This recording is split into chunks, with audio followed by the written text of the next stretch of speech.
You're giving them something to do while they're sitting. There was something else I wanted to say to what you were saying. I think that the way that I did this was very much higher, intermediate, advanced, but you could do this with just pictures and simple words for beginners as well. And they could be telling a story that they wrote or something like that that makes them feel comfortable, but you're still getting them up in front of the room doing a presentation. So that's another reason why I like PechaKucha, because it's all levels can use this. It just obviously would depend on how you choose to use it and how you structure it in. Yes? I heard the word several times, the same word, storytelling. Yeah. But with storytelling we have playful freedom, which is not followed in presentation. Yes and no, because think of National Geographic. What they kept saying yesterday is we are storytelling, but they are a scientific magazine. But they're telling about science in a way that's more fluid than like reading a scientific journal, which is terribly boring, but informational. But you don't enjoy, you're not like, ooh, I have free time, let me go read this journal and enjoy myself, right? I mean, the majority of us aren't going to do that, but when you use storytelling to share the information, like scientific information, it becomes even more powerful because it reaches more people. Because they can, like a layman, can access it. Just other tips. In terms of if you wanted to use rubrics in the classroom itself, have them pre-arranged with all the students' names ahead of time. The reason for that, and their topic, so that you're not scrambling, and also so that you know you have enough photocopies. So you don't have to write on the back of one because you forgot to, like one photocopy was missing or something like that. Also, write the start end and the end time, the start time, sorry, and the end time of the student's presentation, because it will help you to gauge if they had exactly 20 slides. Because if it started at 6 and ended, or started at 0 and ended at 6:40, you'll be able to tell based on the time. Use the back of the rubric for language notes, but we also mentioned that we could use either the slides or the bottom.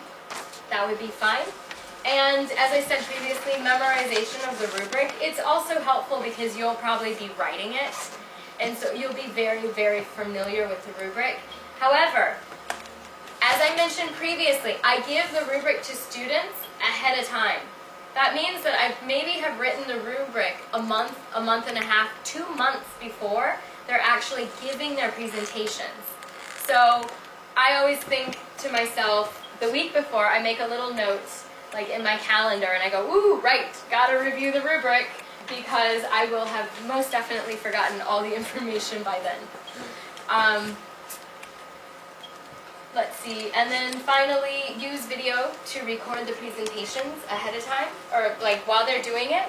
And that I do this for myself because I want to make sure I graded appropriately.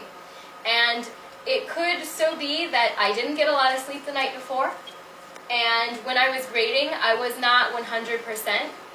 And by looking at the videos and reviewing their presentation, it makes sure that I'm allowing for those discrepancies to occur but not impact the grade of my students. Also, as I mentioned, you could do YouTube or PresentMe if you don't have a lot of time in class and you still want them to have the practice doing the presentations. They could do it themselves on YouTube, send you the link, or on PresentMe, and send you the link, and then you can grade them separately at the comfort of your own home, so you're not actually doing it in class and spending class time on that, because we all know we don't get enough time with English students anyway. And consider assigning the students to give you drafts of the presentation ahead of time so that you're familiar with what they will say, similarly to what you were saying, so that you know what they're going to talk about. However, the journals will also tell you what they're going to be talking about, because you will be reading their journals every week for 3 weeks or 4 weeks or however long you want to make that critical reading process. So resources that you can use are RubyStar4Teachers.org. This is sponsored by U.S. Department of Education, I believe, and it's a great resource. I'll show it to you in a minute. Pechakucha.org gives you a lot of samples that you can show the students. It's great because they have like the adult version, but they also have a version for kids. So if you're working with secondary or even primary, you can see how teachers are using it with kids at that level. And then aavoision.com/Pechakucha. This is wonderful because it gives you very clear instructions on creating a Pechakucha. Like all the things to consider. I like this a lot. It helped me a lot when I was first learning about what a Pechakucha is and how it can be used. And here is an example of RubyStar. So what's nice about it, and you can't see here, is they already have hundreds, if not thousands, of rubrics that have been created by other teachers like yourselves and myself. I've used RubyStar. And you can look at them and alter them. So what's nice about this is, for example, if I gave you this, all the corrections or all the different things that you would want to do, you could do yourself and have that for your student, but you have a starting point, right? It's not like you're looking at a table and going, I gotta fill that, right? You already have a place to begin.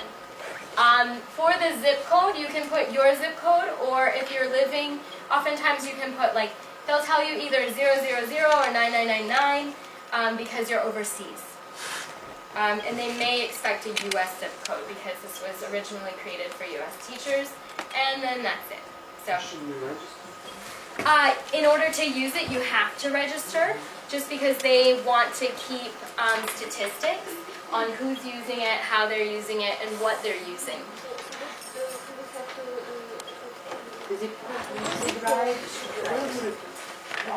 So here, you can see login or register. And so you put your first initial, your last name, your middle initial if you have one, the zip code. So again, since you're living overseas, you may have to use 9999, like 5 nines or something like that, right? Yeah. Or you can try first by registering here in Ukraine using the zip code here. But if that doesn't work, because when I lived in Macau, we don't have a zip code. It's too small. So I had to use 9999 as my zip code. But I never registered in any of my other places because your registration just stays active. You know, it's not like you have to change your registration ever. And you just need to create a password. And you can save your rubrics online, you can edit them, and you can download them. And so they download, you can either choose to download in an Excel form, or I believe they also have PDF files.